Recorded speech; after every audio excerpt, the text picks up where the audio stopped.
It started here on 5th Street at Jered Ottenwess's home. According to the Sheriff's Department report, Traverse City police officers found Ottenwess in his bed passed out. The report states Ottenwess woke up and walked toward the officer in an aggressive nature, yelling profanity and with a closed fist. He took his glasses off and threw them on the ground and charged towards him as though he was going to fight him. The report details that at another point, Ottenwess was calm, but then started laughing, yelling, and running through the house. Ottenwess was taken into protective custody and then taken to Munson Medical Center. According to a report by Officer Witzak, Ottenwess bit him while they were trying to restrain him in a hospital bed. Traverse City police treated the incident as a medical call and didn't write up a report. Captain Ailing said he didn't learn about Ottenwess biting the officer until 3 days later on Thursday and says it's still a medical incident. The overriding problem, the overriding issue was that Mr. Ottenwess is extremely intoxicated, has a medical condition, and needs medical help. A petition letter written by Ottenwess's wife, Christina, alleged that Ottenwess had physically assaulted her, but Ailing was not aware of that until Tuesday. That night, I interviewed Mrs. Ottenwess personally,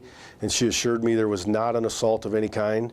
However, in the petition, she wrote that he did in fact push her up against the wall. Prosecuting attorney Bob Cooney wasn't told about the situation until Thursday, where he then instructed that the investigation be handed over to the Sheriff's Department. In the future, I would probably have called him earlier and gave him a heads up. We believe there was a domestic, but the overriding issue is still a medical emergency.